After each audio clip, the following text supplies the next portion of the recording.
In late autumn of 1940, inside an automobile factory in Toledo, Ohio, a quiet milestone was reached. The Willys Overland Company had just concluded a project many believed could not be done at all. In a span of only 75 days, its engineers had gone from blank paper to fully functioning military vehicles, delivering 2 prototypes directly to the U.S. Army. The machines were officially designated as the Quad, a reference to their 4-wheel drive layout.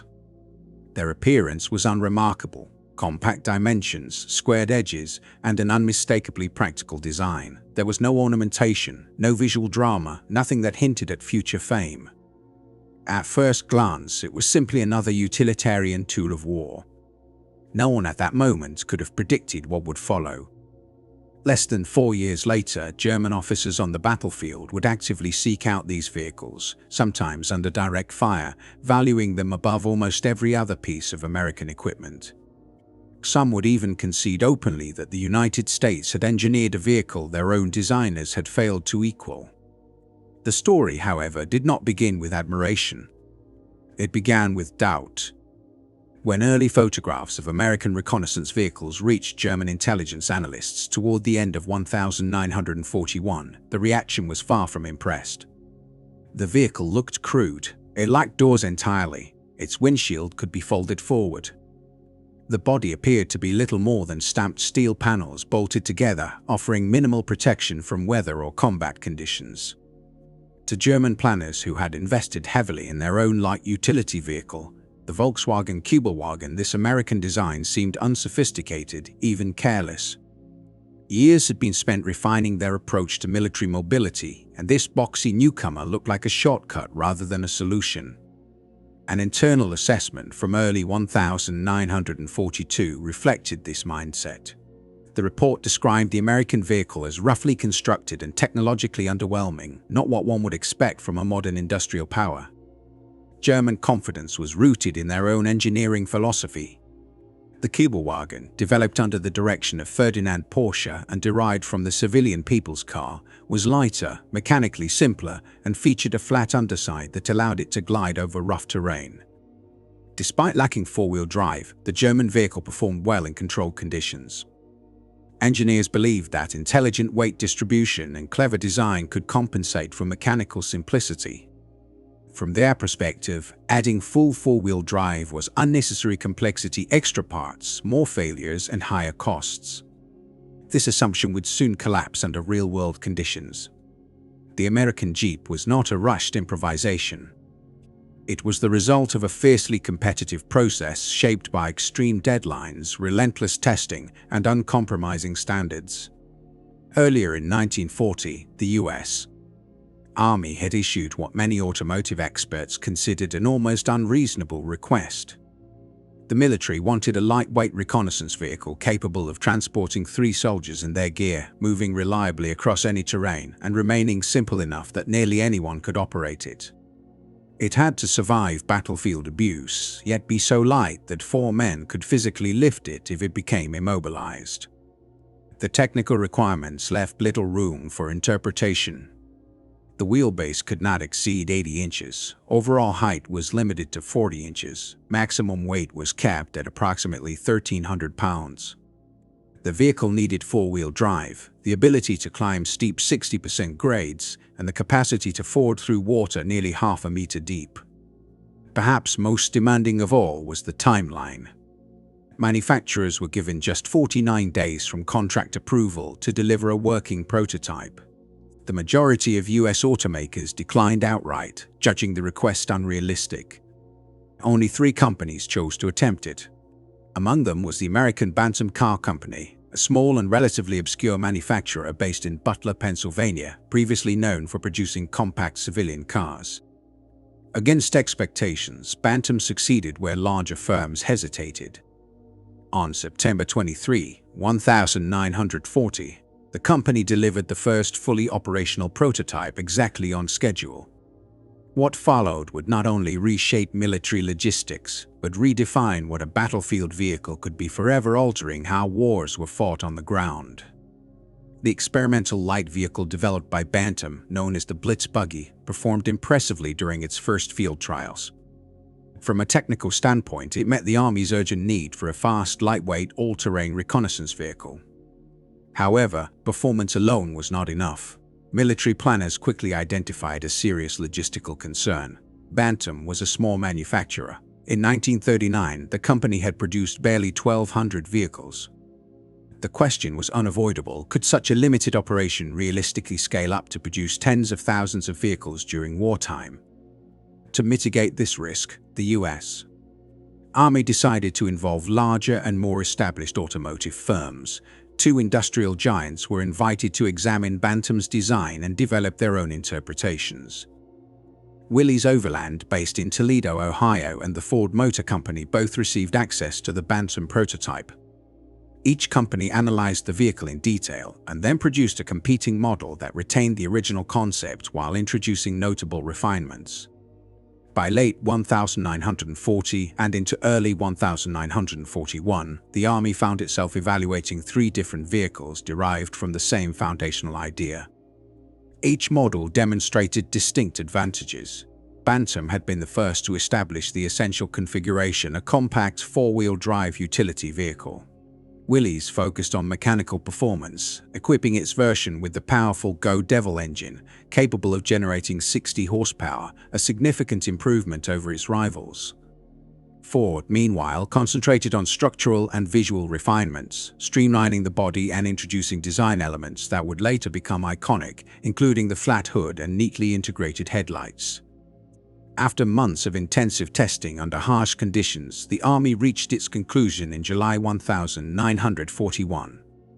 Willys Overland was selected as the primary supplier, largely due to the superior engine performance of its design. However, the final vehicle would not be a pure Willys product. Instead, it would incorporate the strongest features from all 3 manufacturers. To ensure sufficient production capacity, Ford was also contracted to manufacture the same vehicle built to identical specifications. Mass production of the standardized quarter-ton reconnaissance vehicle began in November 1941, only weeks before the attack on Pearl Harbor drew the United States fully into World War II. The vehicles rolling out of factories in Toledo and Detroit represented something entirely new in military transportation. Designated the Willys MB and the Ford GPW, these vehicles were mechanically indistinguishable. The standardized Jeep measured 132 inches in length, 62 inches in width, and stood 72 inches tall with the windshield raised. It weighed approximately 2,160 pounds. Power came from the Willys Go Devil engine, displacing 134 cubic inches and delivering 60 horsepower at 4,000 revolutions per minute. On paved roads, the vehicle could reach speeds approaching 60 miles per hour. Its ground clearance of nearly 9 inches enabled it to cross terrain that would immobilize conventional military trucks. A simple yet robust 4-wheel drive system, controlled by basic floor-mounted levers, allowed the driver to engage or disengage power as conditions demanded.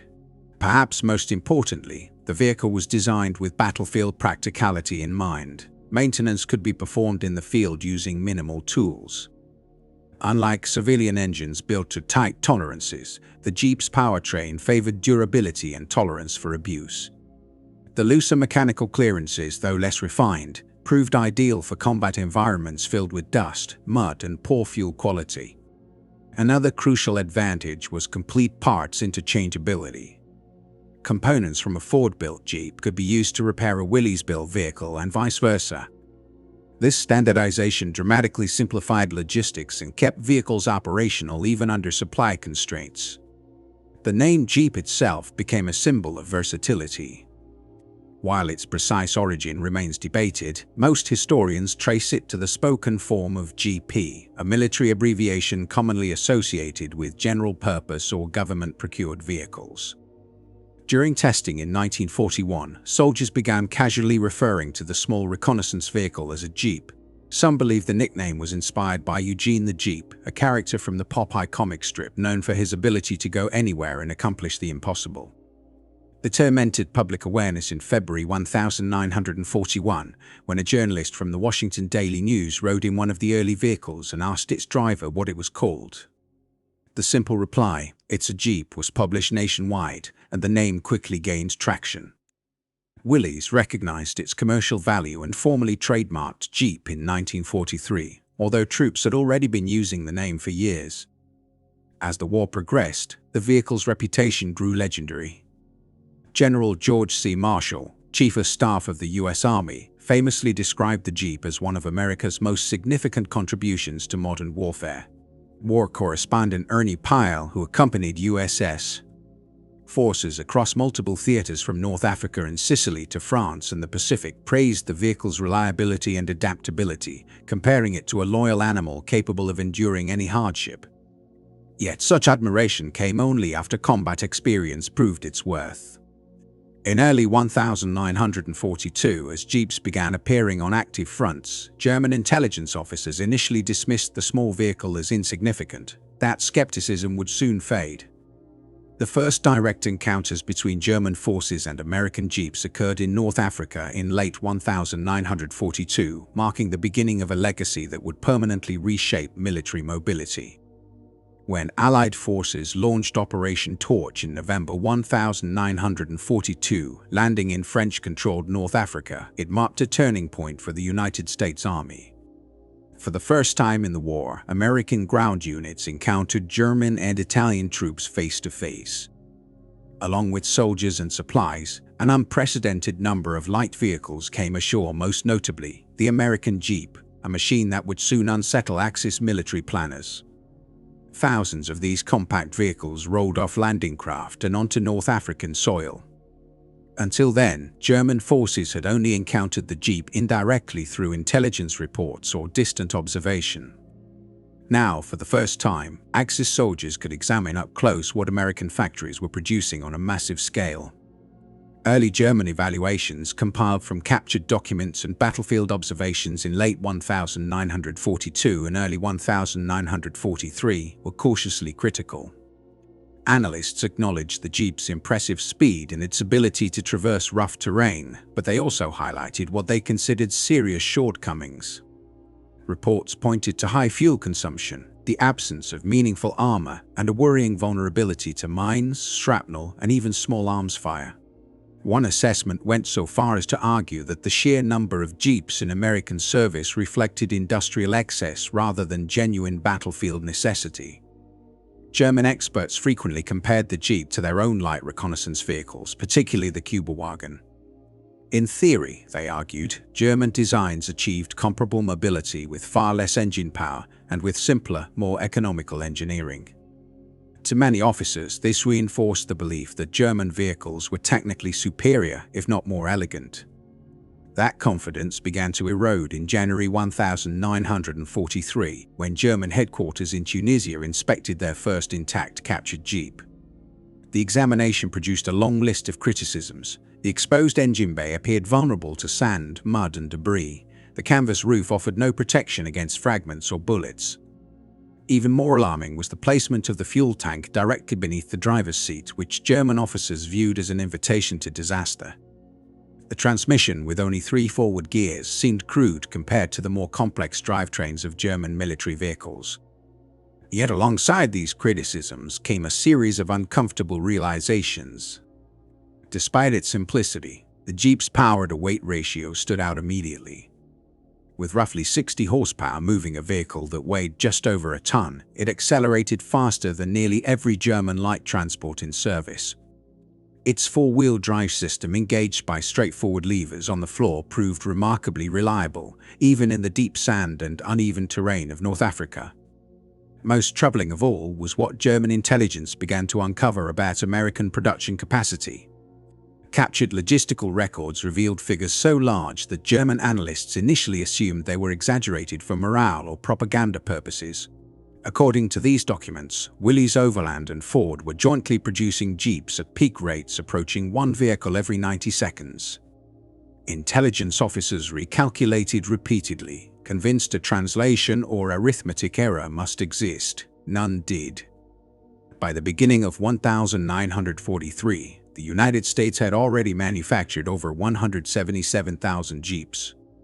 By comparison, total German production of all light military vehicles combined barely surpassed 50,000 units. The implications were deeply unsettling.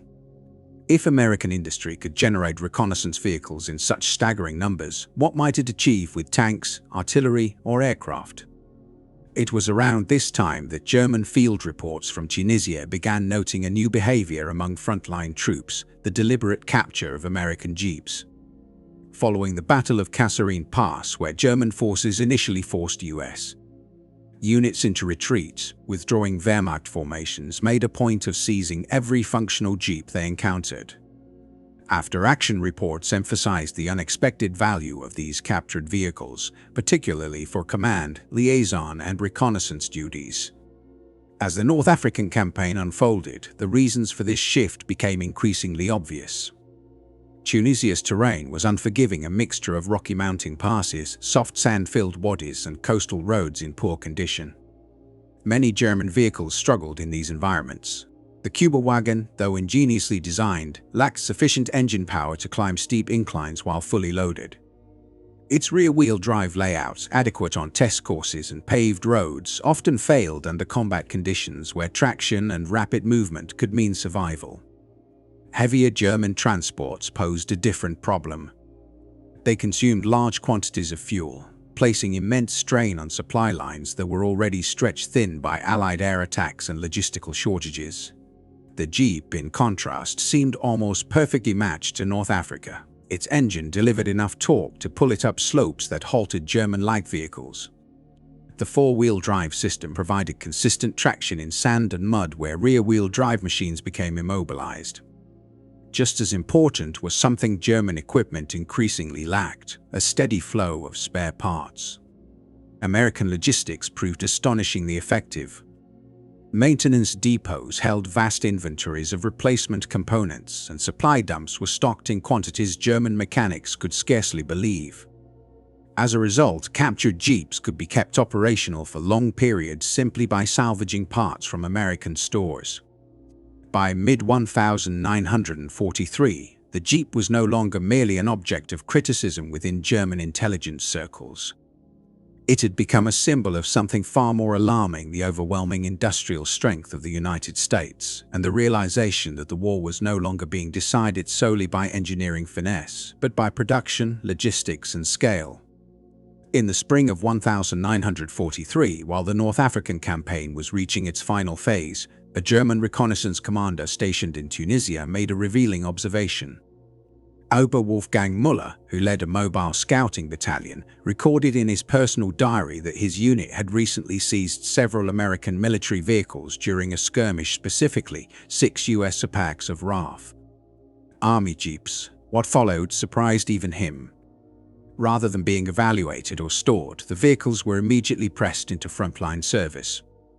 Within days, Müller noticed that these captured machines were outperforming the German vehicles they replaced. They moved faster across rough terrain, broke down less frequently, and could be repaired with minimal effort. Maintenance that normally took hours could be handled quickly with basic tools. After only 2 weeks of operating the Jeeps, Müller formally requested that his battalion abandon its German transport entirely and convert fully to the captured American vehicles. The request was rejected by higher command, officially due to concerns over fuel compatibility and supply.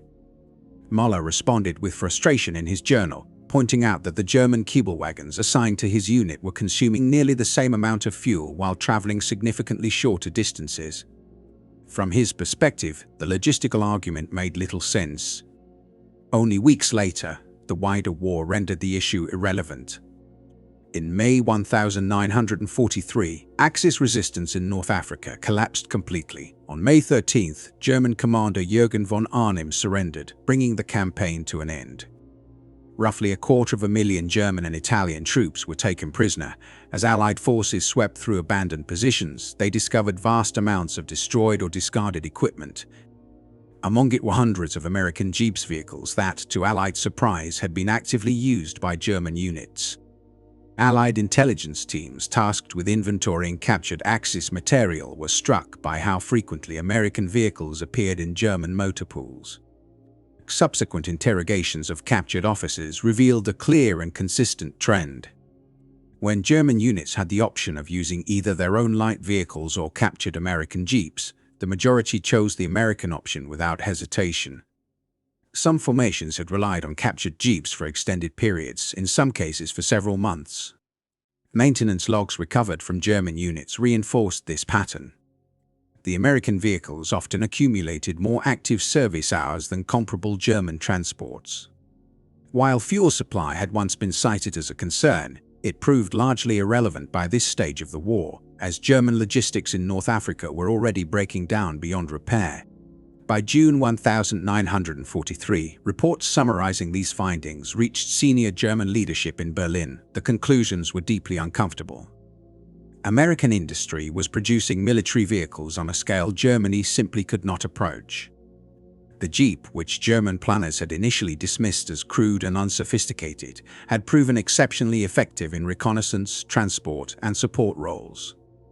Even more troubling was the implication that German troops actively sought out enemy equipment because their own vehicles were inadequate for the realities of modern mobile warfare.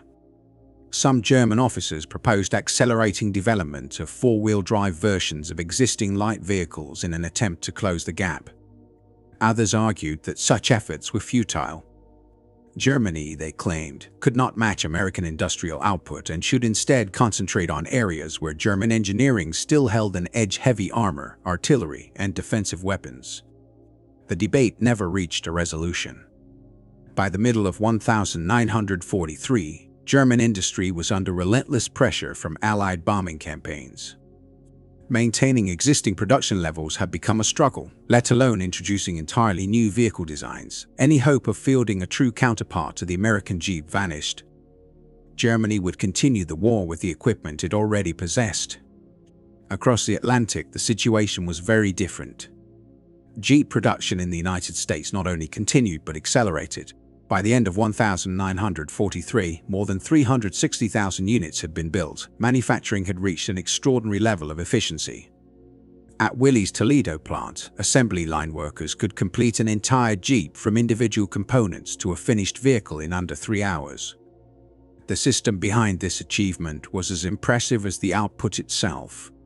Components were produced in factories scattered across 32 states, then shipped to final assembly plants in Toledo, Dallas, and Louisville. Standardization was so precise that parts were fully interchangeable. A carburetor manufactured in Wisconsin could be installed without modification into a Jeep assembled in Kentucky or Texas. This uniformity, combined with massive production volume, created a logistical advantage without historical precedent. Any Jeep, anywhere in the field, could be repaired using parts from virtually any Allied supply depot. German logistics stood in stark contrast. Their vehicle fleet consisted of numerous designs produced by different manufacturers, each requiring specific parts. Supply officers struggled to keep these mechanically diverse motor pools operational, often lacking the correct components at the right time. What the Americans achieved through standardization, the Germans faced as constant logistical chaos. German perceptions of the Jeep shifted even more dramatically following the Allied invasion of Italy in September 1943. The landings at Salerno brought thousands of Jeeps ashore with the first assault waves. For German forces defending the Italian peninsula, this marked their most sustained exposure to American motorized mobility. Southern Italy's terrain was unforgiving. Roads were narrow, poorly maintained, and often little more than mountain paths. In these conditions, the Jeep's strengths became impossible to ignore. American reconnaissance units moved through terrain that heavier vehicles could not traverse. German forces attempting to establish defensive lines found themselves consistently outpaced. Counterattacks that depended on surprise repeatedly failed, as Jeep-mounted patrols provided American commanders with continuous intelligence on enemy movement. Each American infantry regiment was equipped with roughly 145 Jeeps. This gave U.S. commanders a level of mobility and adaptability their German counterparts could scarcely imagine. While a German regimental commander might rely on a few staff cars and motorcycles, his American equivalent commanded an entire fleet capable of rapidly shifting troops, delivering supplies, evacuating casualties, and maintaining mobile communications. One aspect proved especially striking to German medical personnel who treated wounded prisoners. Jeeps could be converted into makeshift ambulances in minutes by fitting stretchers across the rear. This allowed injured soldiers to reach field hospitals shortly after being wounded, significantly improving survival rates. German casualties, by contrast, often endured long, painful journeys over rough roads in conventional ambulances or improvised transport. By late 1943, the verdict was clear on both sides of the front. The Jeep was no longer seen merely as a light utility vehicle. It had become a symbol of industrial power, logistical mastery, and modern warfare, an advantage that Germany recognized, admired, and ultimately could not replicate. The contrast in battlefield survival outcomes became increasingly evident as the war progressed.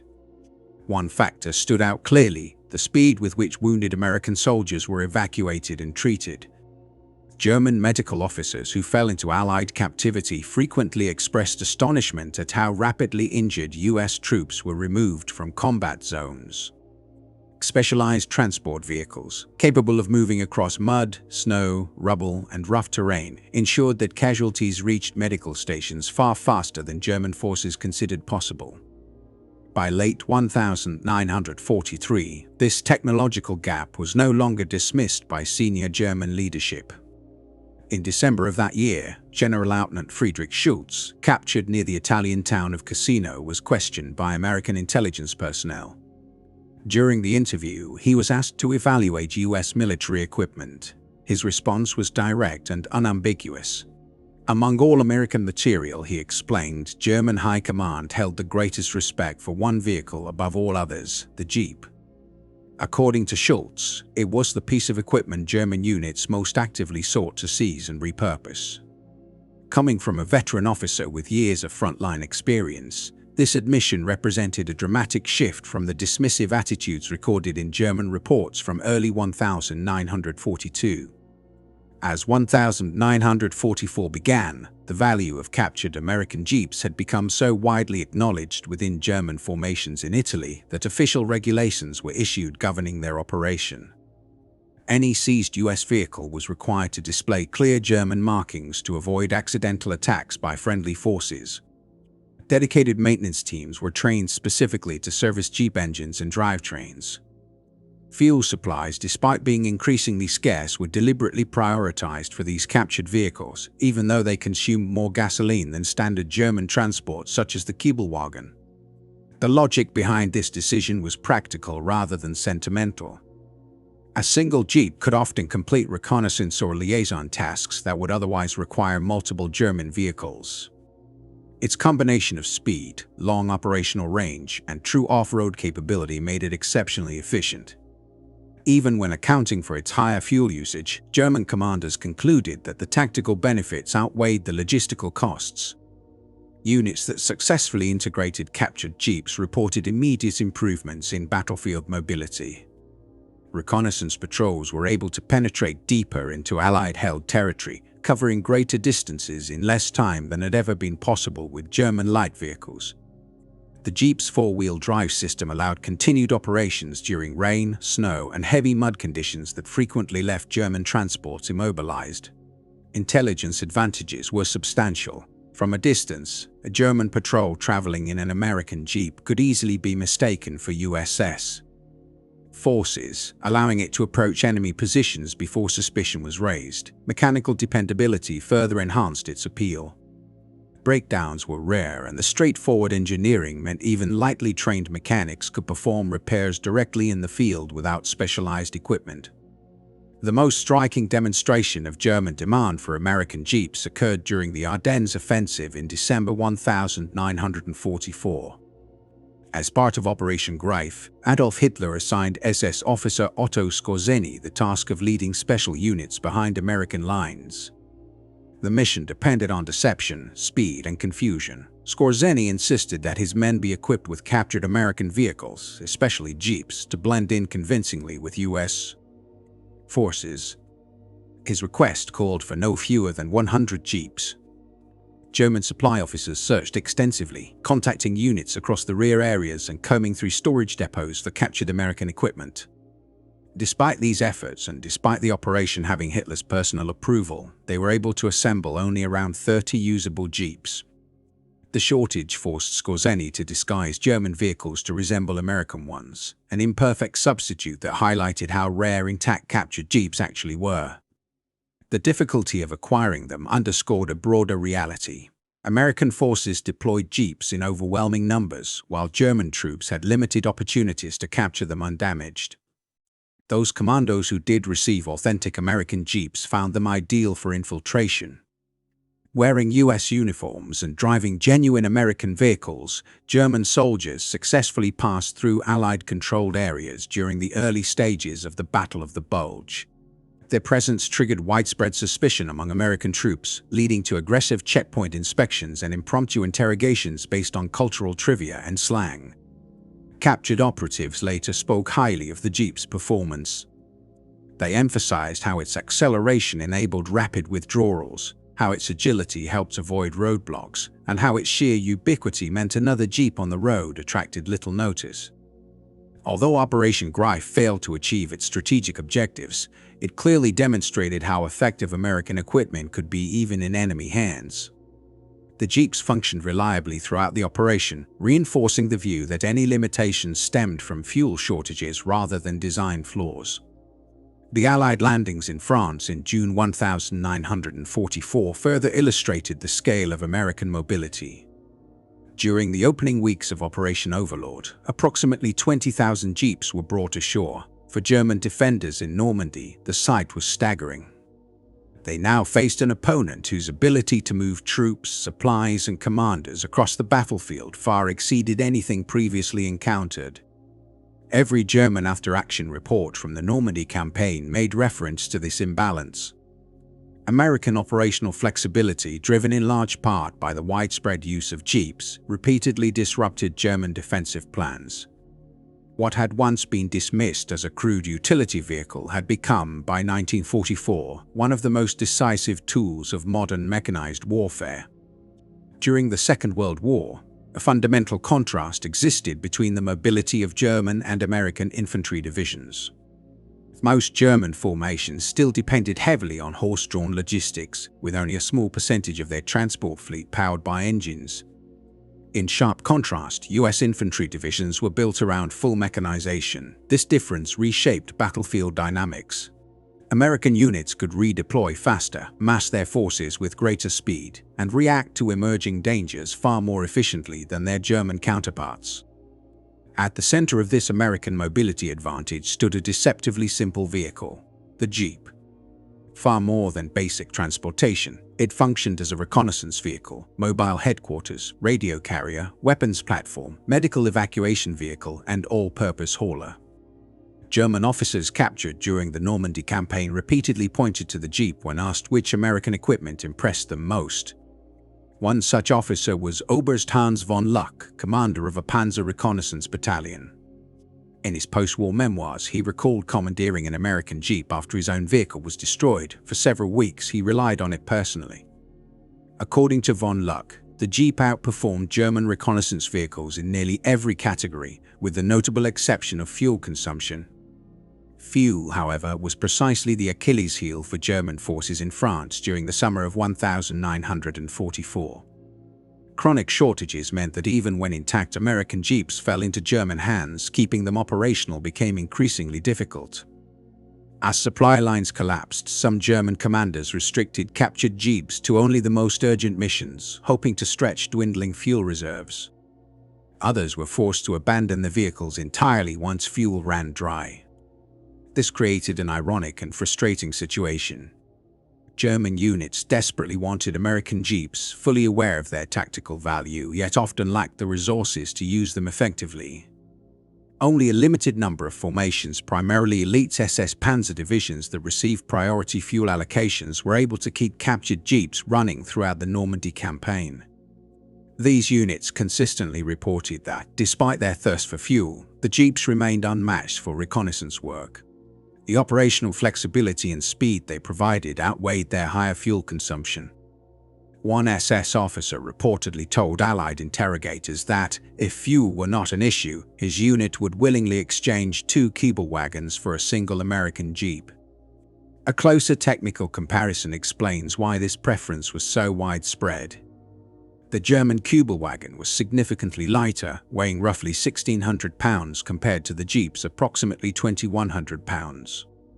It was powered by an air-cooled engine that initially produced 23.5 horsepower, later increased to 25 horsepower in 1943. Even with this upgrade, the Kübelwagen's output remained well under half of the Jeep's 60 horsepower engine. This disparity translated into a major performance gap. The Kübelwagen achieved a power-to-weight ratio of around 15 horsepower per ton, while the Jeep delivered nearly 28 horsepower per ton. In practical terms, the American vehicle accelerated more quickly, climbed steeper slopes, and maintained higher speeds under demanding conditions. Although the Kübelwagen could reach approximately 50 miles per hour on paved roads, it struggled to sustain speed once it left firm surfaces. The Jeep, by contrast, approached 55 miles per hour and could maintain roughly 40 miles per hour even across broken terrain. The most decisive difference, however, lay in drivetrain design.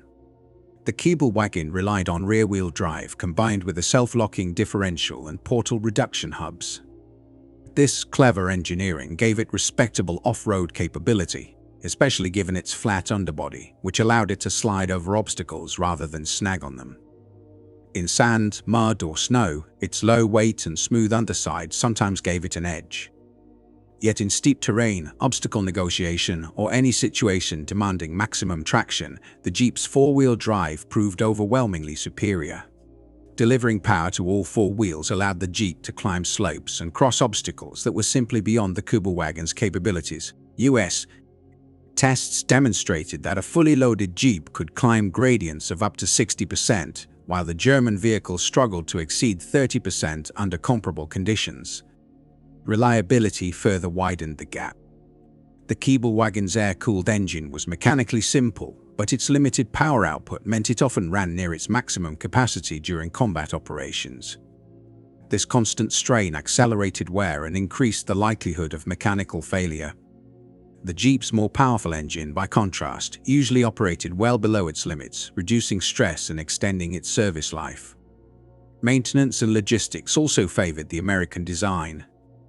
Although the Kübelwagen was intended to be easy to service, replacement parts were produced exclusively in Germany. Mechanics frequently faced long delays waiting for components. American Jeeps, on the other hand, benefited from extraordinary standardization. Spare parts were abundant and readily available at US supply depots, often stocked in the thousands. The most revealing evidence came from German units that had experience operating both vehicles. When fuel availability was not a constraint and crews were given a genuine choice, German soldiers almost always selected the captured American Jeep over their own Kübelwagen. This preference appears repeatedly in wartime reports, interrogation transcripts, and post-war recollections from German officers who had first-hand experience with both machines. Ultimately, these accounts point to a broader reality. The Jeep was not merely a superior vehicle, but a symbol of American industrial capacity. Its performance on the battlefield reflected an economy capable of producing vast quantities of standardized, reliable equipment, an advantage that no tactical ingenuity could fully overcome. Between 1941 and the end of World War II in 1945, the United States achieved an extraordinary feat of industrial standardization through the mass production of the military Jeep. Willys Overland alone manufactured 361,339 MB Jeeps, while Ford Motor Company produced an additional 277,896 units of the nearly identical GPW model. Together, American factories delivered well over 639,000 quarter-ton vehicles, all built to the same technical standards and fully interchangeable in parts and function. Germany's output in this category stood in stark contrast. Over the course of the entire war, German industry produced only 50,435 Kübelwagen vehicles. In purely numerical terms, this meant the United States manufactured more than 12 times as many light utility vehicles as its primary adversary. The imbalance became even more pronounced when distribution is considered. Roughly 30% of all American Jeep production was sent overseas to Allied nations under the Lend-Lease program. British forces alone received many thousands of Jeeps. The Soviet Union was supplied with tens of thousands more, using them extensively on the Eastern Front. Free French units, re-equipped almost entirely with American material, relied heavily on US-built vehicles, including large numbers of Jeeps. As a result, German troops encountered the Jeep not only when fighting American formations, but also during engagements with British, Soviet, and French forces. The same vehicle appeared everywhere, regardless of the flag on the uniform. This universality created advantages that went far beyond simple numbers. When American, British, and Free French units operated side by side, their Jeep fleets formed a shared ecosystem. Spare parts could be pooled, maintenance expertise was interchangeable. A damaged vehicle could be repaired using components drawn from any Allied supply chain. German forces faced the opposite reality. Their light vehicle fleet consisted of numerous designs from different manufacturers, many of which shared few, if any, compatible parts. Logistics officers struggled to support this diversity under wartime conditions. Standardization extended well beyond the machines themselves. The US Army trained mechanics using identical manuals and procedures regardless of where those soldiers would ultimately be deployed. A mechanic educated at a stateside base in Kansas could service Jeeps in Italy, France, North Africa, or the Pacific with no additional retraining. Technical documentation, maintenance schedules, and parts catalogs were uniform across all theaters of war. This consistency transformed industrial output into operational efficiency. From a strategic perspective, producing hundreds of thousands of identical vehicles proved far more valuable than producing the same number of varied designs. The logistical burden alone justified this approach. American supply planners could calculate spare part requirements with precision, knowing that every Jeep in the field relied on the same components. German supply officers, by contrast, faced an ongoing crisis as they attempted to stock parts for dozens of incompatible vehicle types. The Jeep's impact was amplified by its remarkable versatility. Originally conceived as a reconnaissance and command vehicle, it quickly evolved into a platform capable of fulfilling an astonishing range of roles. Armed variants equipped with machine guns became fast, mobile fire support vehicles. In North Africa, Special Air Service units famously mounted multiple machine guns on Jeeps and used them in high-speed raids against German airfields, attacking with overwhelming surprise and firepower. Other adaptations addressed battlefield hazards. Wire cutters were installed on some Jeeps to protect crews from steel cables strung across roads at neck height, a deadly German tactic aimed at motorcyclists and open vehicles. Radio-equipped Jeeps functioned as mobile communication hubs. Modified versions carried stretchers and served as rapid evacuation ambulances. Trailers allowed Jeeps to ferry ammunition forward and transport wounded soldiers back to aid stations. When roads were destroyed, specially modified Jeeps fitted with rail wheels could operate directly on railway tracks. Engineer units adapted Jeeps to carry generators, welding equipment, and tools needed for forward repairs. Artillery forward observers used them to move quickly between observation points, while reconnaissance units exploited their speed and reliability to gather intelligence over vast distances that slower vehicles could never cover. Airborne forces also benefited. Jeeps were compact enough to be loaded into gliders, giving paratroopers immediate ground mobility after landing behind enemy lines.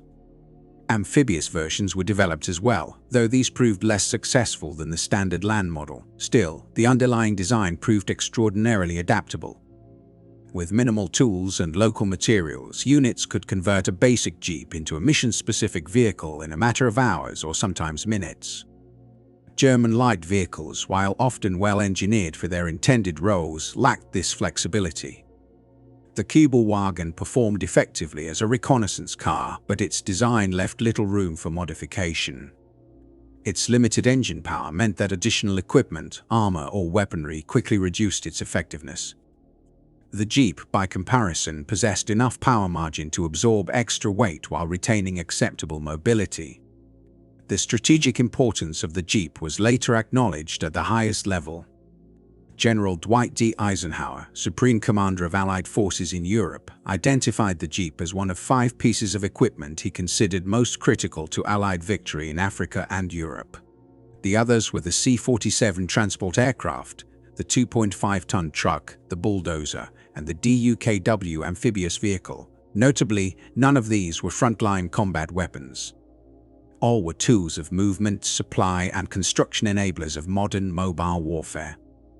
That the Jeep appeared on this list, selected personally by the Allied Supreme Commander from among all American military equipment, underscores its strategic value. The pace of its production was astonishing. By 1944, combined output from Willys and Ford exceeded 15,000 Jeeps per month, an average of roughly 500 vehicles every single day. Achieving this required precise coordination among hundreds of suppliers, with engines, transmissions, axles, and body panels arriving at assembly lines in perfectly timed sequences. Efficiency improved continuously as the war progressed. Early production runs in 1941 demanded far more labor per vehicle than later models. Through experience, process refinement, and increasing automation, manufacturers dramatically reduced assembly time. By 1944, the number of man-hours required to build a single Jeep had fallen by nearly 40% compared to the start of the war, even as overall production reached its highest levels. The Jeep was more than a vehicle. It was a system standardized, adaptable, and scalable, perfectly suited to the demands of global industrial war. As American wartime production matured, manufacturing efficiency improved at the same pace that costs declined.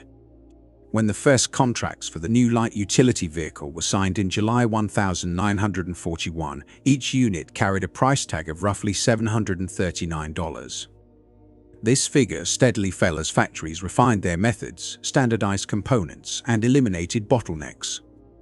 By 1944, the average real cost of producing a Jeep had dropped to around $600 per vehicle. In practical terms, this meant the United States was not only producing more vehicles each year, but doing so faster and at lower cost, a trajectory that ran directly counter to Germany's wartime experience. Under constant Allied bombing and growing material shortages, German output shrank, expenses rose, and industrial efficiency steadily eroded. By the final year of the war, Germany's military system was no longer merely strained, it was collapsing. Chronic fuel shortages immobilized units, ammunition supplies dwindled, and the logistical network that once supported blitzkrieg operations had largely disintegrated. Even when German troops managed to seize American equipment, they frequently lacked the fuel, spare parts, or organizational capacity required to make use of it. As German forces retreated across their own territory, abandoned American vehicles lined roads and fields. Yet despite the chaos of 1945, one pattern persisted. German soldiers continued to seek out captured American Jeeps whenever circumstances allowed. Individual mobility retained its value even as Germany's strategic mobility vanished. Officers relied on seized Jeeps to move between fragmented and retreating formations. Rank-and-file soldiers used them to escape encroaching Allied forces or to relocate more quickly than marching allowed. What had been dismissed just 3 years earlier as a crude and unsophisticated vehicle had, by the war's end, become one of the most coveted assets in the German arsenal. After the surrender, Allied interrogations of German officers revealed a striking consensus. When asked to assess American military equipment, many German commanders ranked the Jeep among the most impressive contributions made by the United States. Some went so far as to argue that it had greater strategic importance than American tanks or combat aircraft. Their logic followed a consistent line of reasoning. Heavy weapons captured attention and dominated headlines, but the Jeep enabled every other system to function effectively. Firepower was useless without reliable supply chains. Tactical brilliance required rapid movement to exploit opportunities. The Jeep provided the everyday mobility and logistical backbone that made American operations coherent and adaptable. In this sense, the Jeep represented more than a vehicle. It symbolized the broader strengths of the American war effort. Its mass production, mechanical reliability, interchangeable parts, and adaptability reflected an industrial and organizational model that Germany was unable to replicate. German General Major Fritz Bayerlein, who commanded armored forces in Normandy, later told interrogators that the Jeep ranked among the 3 most valuable pieces of Allied equipment. The other two, in his view, were long-range escort fighters that shielded bomber formations and proximity-fused anti-aircraft shells that inflicted devastating losses on German aircraft. The Jeep earned its place on that list not because it was lethal or technologically advanced, but because it amplified the effectiveness of everything around it. It multiplied operational speed, reduced friction within command structures, and ensured that supply, evacuation, and coordination could keep pace with combat. Few other pieces of equipment had such a broad and continuous impact.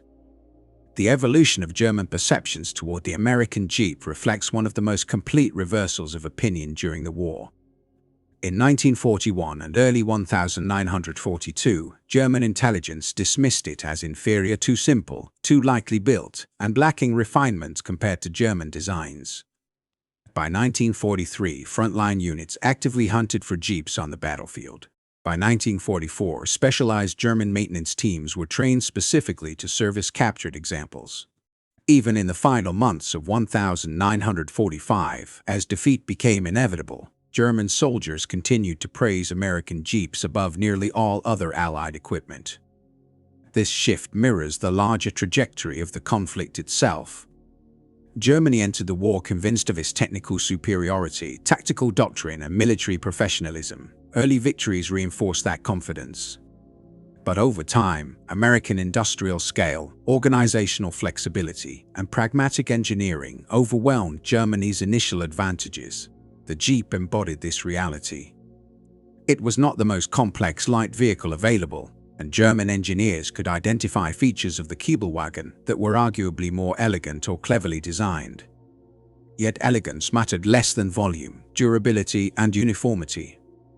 The United States produced Jeeps in numbers sufficient to equip every unit that required them. Spare parts were standardized and universally available. Vehicles were assigned flexibly rather than hoarded. Jeeps served as command cars, cargo haulers, artillery tractors, ambulances, reconnaissance platforms, and general-purpose transports. German forces possessed light vehicles of their own, but these were limited in number and carefully rationed. They were treated as precious assets rather than routine tools.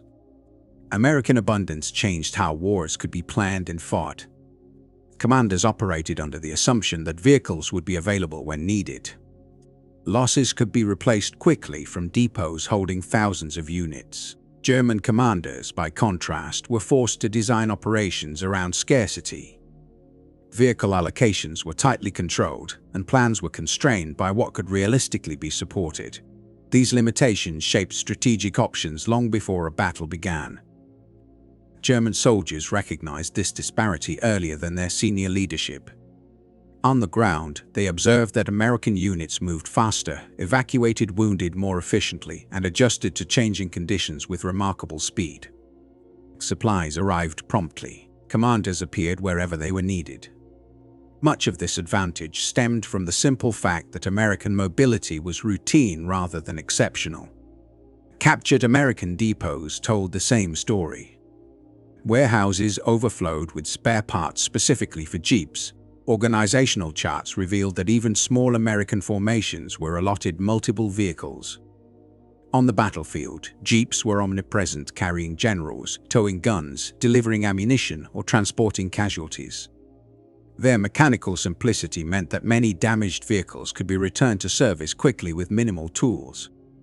In the end, the Jeep's true significance lay not in its design alone, but in the system that produced, supplied, and employed it at scale. It was a modest machine that exposed an immodest advantage, the ability to turn industrial capacity into operational dominance. American military logistics during the Second World War were built around speed, abundance, and constant forward momentum. Rather than investing time and manpower into complex repairs near the front lines, U.S. forces prioritized quick fixes and immediate replacement. Field units were supplied with massive quantities of spare parts, allowing damaged vehicles to be patched up just enough to return to service. When a vehicle suffered damage beyond what could be repaired quickly in the field, it was often written off entirely and replaced with a new one. This philosophy placed enormous strain on supply and transportation networks, but it delivered a crucial advantage. American units maintained consistently high levels of operational readiness throughout the war. German maintenance philosophy followed a very different logic. Faced with limited industrial output and restricted access to raw materials, Germany could not afford to discard damaged equipment. Instead, German forces focused on preservation and careful refurbishment. Vehicles that were damaged were repaired repeatedly, sometimes undergoing several overhauls over their service lives. While this approach kept equipment in use longer, it often resulted in declining performance and reliability over time. These contrasting doctrines were not simply matters of preference, they were direct reflections of each nation's industrial strength. The United States could absorb losses and replace them continuously. Germany could not. America's ability to mass-produce vehicles allowed designers to accept a degree of redundancy and inefficiency. If equipment was lost in combat, factories at home could replace it. Germany, by contrast, was forced to treat every vehicle as a valuable asset that had to be maintained at almost any cost. This imbalance in production capacity quietly shaped the outcome of mechanized warfare. Among the most influential vehicles to emerge from this environment was the American Jeep. Its performance during the war left a lasting impression on both allies and former enemies. In the years that followed, nearly every major military power launched programs to create its own version of a lightweight, versatile utility vehicle inspired by the Jeep's design. Britain introduced the Land Rover, the Soviet Union developed the GAZ-69, France produced its own equivalents, and many smaller nations followed suit. Even West Germany, re-established as a military power after 1945, eventually created a Jeep-like vehicle when the Bundeswehr was formed. The DKW Munger, unveiled in 1956, clearly reflected the layout, proportions, and off-road capability pioneered by the wartime Jeep. Japan also absorbed the lessons of the Pacific War. Having faced Allied forces equipped with Jeeps across difficult terrain, Japanese engineers studied captured examples in detail. This research directly influenced the creation of the Toyota Land Cruiser, which would go on to become one of the most durable and respected off-road vehicles in the world. The impact of the Jeep extended far beyond military use. Even before the war ended, Willys recognized that this rugged little vehicle had enormous civilian potential. As military contracts wound down in 1945, the company introduced the CJ2A, the first civilian Jeep. While it retained the basic mechanical layout of its military predecessor, it was adapted for everyday life. A tailgate replaced the rear panel, the spare tire was relocated, seating was improved, and small comforts were added without compromising durability. Rural communities quickly embraced the new vehicle. Farmers used it to pull equipment and navigate muddy fields. Ranchers relied on it for daily work. Builders drove it to remote job sites unreachable by standard cars. On weekends, families loaded it up for hunting trips or outdoor excursions. Priced at $1,090, a considerable sum at the time, the CJ2A justified its cost through unmatched versatility. Strong demand encouraged Willys to continue refining the civilian Jeep. The CJ3A arrived in 1949 with structural improvements, including a single-piece windshield. In 1955, the CJ5 debuted and would become one of the longest-produced vehicle models in automotive history, remaining in production for over 3 decades. Through the 1,950 seconds and 1,960 seconds, Jeep sales steadily increased, but the true explosion came in the 1,970 seconds, when recreational four-wheel drive vehicles surged in popularity. Over the decades, ownership of the Jeep brand passed through multiple corporate hands, including Kaiser, American Motors, and Chrysler. Despite these changes, each parent company recognized the immense value of the Jeep identity and its wartime legacy. Modern Jeep models, most notably the Wrangler, intentionally preserve visual elements from the original 1941 military design, such as the vertical grille slots and exposed door hinges. The unbroken lineage from the battlefield Jeeps of World War II to today's civilian SUVs stands as one of the most remarkable product evolutions in automotive history. What began as a simple military utility vehicle evolved into a global symbol of durability, freedom, and off-road capability. Today, Jeep vehicles sell more than 1 million units annually worldwide, a legacy rooted firmly in the industrial realities and battlefield demands of the 1940 seconds. What began as a modest military request for a small, fast reconnaissance vehicle ultimately gave rise to an entire class of automobiles that today dominates global markets and generates tens of billions of dollars every year. The wartime story behind this transformation offers lessons that reach far beyond engines, suspensions, or armor plating. During World War II, German forces encountered the American Jeep not as an abstract design concept, but as a battlefield reality, often through captured vehicles. Their experience revealed a critical truth: technological ingenuity alone is meaningless without the systems that sustain it. The German Kübelwagen, while intelligently engineered and well-suited to specific conditions, suffered from constraints that no clever design could overcome. Limited manufacturing capacity, chronic shortages of replacement parts, and unreliable access to fuel steadily eroded its usefulness. The American Jeep, by contrast, was never intended to be the pinnacle of automotive sophistication. Its strength lay elsewhere. It was good enough in performance but extraordinary in availability. Produced in staggering numbers and supported by a vast logistical network, the Jeep remained operational where more refined machines failed. In this context, uniformity proved far more valuable than perfection. Rather than pursuing a fleet of specialized vehicles tailored to narrow battlefield roles, the United States committed to a single, adaptable platform. One basic vehicle could serve as a scout car, ambulance, command vehicle, weapons carrier, or supply runner. This decision dramatically simplified manufacturing, repairs, training, and supply chains. Any marginal gains offered by specialized designs were overwhelmed by the efficiency of standardization.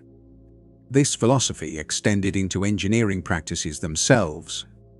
German military vehicles often reflected a tradition of precision manufacturing, tight tolerances, finely machined components, and excellent performance under ideal conditions. However, these same qualities became liabilities in the field. Repairs required expert mechanics and exact replacement parts, neither of which were always available near the front lines. American vehicles took a different approach. The Jeep was intentionally simple, rugged, and forgiving. Its components allowed for greater tolerances, making it easier to repair under harsh conditions with minimal tools. While this reduced peak performance, it dramatically increased durability and uptime. At the strategic level, industrial output eclipsed individual weapon quality. German tanks, aircraft, and small arms frequently impressed observers with their technical sophistication, yet even superior machines could not compensate for overwhelming numerical inferiority. By the end of the war, American factories had produced approximately 643,000 Jeeps. Germany manufactured roughly 50,000 Kübelwagens. This disparity, more than 12 to 1, told the real story of the conflict's material balance. Equipment alone, however, was only part of the equation. Training and doctrine amplified these advantages. American troops received extensive instruction in vehicle operation and maintenance, reinforcing a doctrine that emphasized mobility and rapid movement. Units were expected not only to use their vehicles but to keep them running under all conditions. German doctrine, rooted in an army that still relied heavily on foot soldiers and horse-drawn transport, sometimes struggled to fully integrate mechanized assets. As a result, even when capable equipment was available, it was not always employed to its full potential. Early perceptions further distorted reality. German intelligence initially dismissed the Jeep as crude and unsophisticated based on surface-level analysis. Battlefield experience told a very different story. Once combat revealed how effectively the vehicle performed across diverse environments, the gap between expectation and reality became impossible to ignore. Organizations that favor theoretical evaluation over real-world testing often pay a heavy price for that mistake. Again and again, logistics emerged as the decisive factor. Access to fuel, spare parts, and maintenance infrastructure frequently mattered more than horsepower, armor thickness, or top speed. German units sometimes found themselves in possession of technically superior vehicles that could not be used due to supply failures. American logistics, on the other hand, ensured that Jeeps stayed operational whether in deserts, forests, mountains, or cities. The mocking laughter reportedly heard during early encounters in North Africa did not last long. By May 1943, as Axis forces collapsed in Tunisia, the tone of German reports had shifted dramatically. casual ridicule of American engineering vanished, replaced by formal requests for captured American vehicles and reluctant acknowledgments of their effectiveness. This evolution reflected a broader realization. American industrial capacity, once underestimated, was steadily overwhelming Germany's early advantages. The Jeep became the clearest symbol of this transformation. Not because it was powerful or elegant, but because it embodied a system mass production, logistical depth, and standardized design replicated across hundreds of thousands of units. General George C. Marshall's later assessment captured this reality with remarkable accuracy. The Jeep was not America's greatest weapon in terms of firepower, but it enabled everything else to function. The Willys MB and Ford GPW continued to serve in later conflicts, including Korea, but their true legacy extended far beyond their service years. They demonstrated that the ability to produce standardized equipment at scale and to support it efficiently could determine the outcome of wars. Industrial strength itself became a form of military power. The German soldiers who laughed at the Jeep in 1941 had misunderstood the nature of American strength. By 1943, they were actively trying to seize these vehicles for their own use. By 1945, it was clear that the Jeep represented precisely what they had failed to anticipate: a machine that went everywhere, performed countless roles, and kept moving forward exactly as it was designed to do.